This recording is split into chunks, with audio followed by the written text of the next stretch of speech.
BTC গভৰ্ণমেণ্টক কিমান আদিবাসীৰ দল সংগঠন আছে তেখেতসকলক লগত আলোচনা নকৰাকে কেনেকে সেই কাৰ্যত আপোনালোকে আগবাঢ়িছে আমি ধৰিব পৰা নাই। आदिबासी फरायसा आफादा हाग्रामा महिलारि बिथांनि सायाव थोंजोङै बाथ्रा बुंफैदों जे क'क्राझार जिल्लानि सिङाव थानाय बिसमुरि ओनसोलनि 400 बिगा हायाव बेखौ बायनानै माने बायखाबायानो जाबाय, माने बेवहाय ग्रिनफिल्ड लुगोन बेबायदि मोनसे बाथ्रा बेबायदि गोसारनायनि जाउनावहाय बिथांमोना नायगिदिंनानै माखासेखिनि हाग्रामा महिलारि बिथांनि सायाव थोंजोङै बाथ्रा बुंदों। दा मानो बेबायदि बाथ्रा बुंखो भिडिअखौ जोबजासे नाय, अब्लासो बुजि मोनगोन। निस्सय नोंथांमोना नैबे भिडिअखौ जोबजासे नायलां आरो लोगोसे बेनोखि नोंथांमोना जोबजासे नायनायनि गेजेरजोंबो कमेन्ट खालामनो हागोन। আজি আমি সদৌ অসম আদিবাসী ছাত্ৰ সন্থাৰ কেন্দ্ৰীয় সমিতিৰ এটা হজেতি দল আজি বিছমুৰি লক্ষীপুৰ, য'ত নেকি বিটিসি চৰকাৰে বিটিসি গভৰ্ণমেণ্টে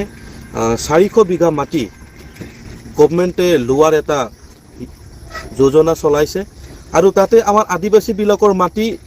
কমে হ'লেও 60-70 বিঘা আমাৰ তাতে অন্তৰ্ভুক্ত হৈ আছে। আজি আমি সদৌ অসম আদিবাসী ছাত্ৰ সন্থাই এটা কথা স্পষ্ট কৰিব খোজো বিটিসি গভৰ্ণমেণ্টক যে আদিবাসী ছাত্ৰ সন্থাক একো নজনোৱাকে বা আদিবাসী ছাত্ৰ সন্থাৰ দল সংগঠনবিলাকক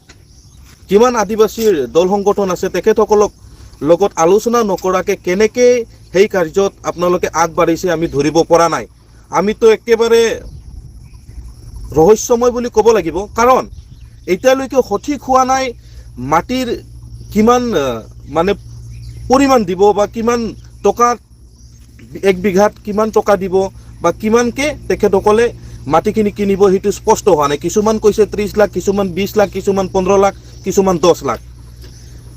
আমি সদৌ অসম আদিবাসী ছাত্ৰ সন্থা কেন্দ্ৰীয় সমিতিৰ তৰফৰ পৰা স্পষ্ট কৈ দিব বিচাৰোঁ যে আদিবাসীসকলৰ মাটি আমাৰ গভৰ্ণমেণ্টে কিবা এটা নতুন প্ৰজেক্ট লৈ বা আগবাঢ়িব খুজিছে আমি তাতে ক'ব লগা একো নাই, কিন্তু আদিবাসী জনগোষ্ঠীৰ যিবিলাকৰ পৰিয়ালৰ মাটিখিনি আপোনালোকৰ সেই প্ৰজেক্টত যাব তেখেতসকলৰ মানে প্ৰটেকশ্যন কি থাকিব, গ্যাৰেণ্টি কি থাকিব, তেখেতসকলৰ সুবিধা কি থাকিব, আমাৰ কিন্তু সন্দেহ হৈছে যিহেতু আপোনালোকে আমাৰ লগত আলোচনা কৰা নাই। সেয়েহে আজি আমি সদৌ অসম আদিবাসী ছাত্ৰ সন্থাই আহ্বান জনাব খোজো আমাৰ হাগ্ৰামা মহিলাৰী ডাঙৰীয়াক যে আপোনালোকে সেইখিনি মাটি ক্ৰয় কৰাৰ আগত কিন্তু দল সংগঠনৰ লগত বহিব লাগে, স্পেচিয়েলি আদিবাসী ছাত্ৰ সন্থাৰ লগত বহিব লাগে, কিয়নো আদিবাসী ছাত্ৰ সন্থাৰ আদিবাসীৰ সমস্যাত সদায় আগফালে থিয় হৈ মাত মাতি আহিছে বা আদিবাসী জনগোষ্ঠীৰ কাৰণে কাম কৰিছে। সেয়েহে আমি অনুৰোধ জনাব খোজো, আমাৰ চিৰাং জিলা আছে, কোকৰাঝাৰ জিলা সমিতি আছে, আমাৰ কেন্দ্ৰীয় সমিতি আছে, যাতে আপোনালোকে কেন্দ্ৰীয় সমিতি, চিৰাং, কোকৰাঝাৰ জিলা সমিতি সকলোকে মাতি যাতে আপোনালোকে সেই মাটিৰ বিষয়ে আলোচনা কৰি আপোনালোকে আগবাঢ়ে। আৰু যিমান ফেমিলি আছে সেই ফেমিলিৰ পৰিয়ালসকলক যাতে আপোনালোকে গ্যাৰেণ্টি দিব লাগিব যে তেখেতসকলৰ পৰিয়ালৰ পৰা যাতে সেই যিটো সংস্থা হ'ব, যিকোনো সংস্থা যিটো আপোনালোকে ভাবিছে, যিয়ে সংস্থা নহওক কিয়, তাতে যাতে আপোনালোকে চাকৰিৰ গ্যাৰেণ্টিটো যাতে আপোনালোকে দিব পাৰে, সেইটোৱে আমি আহ্বান কৰোঁ।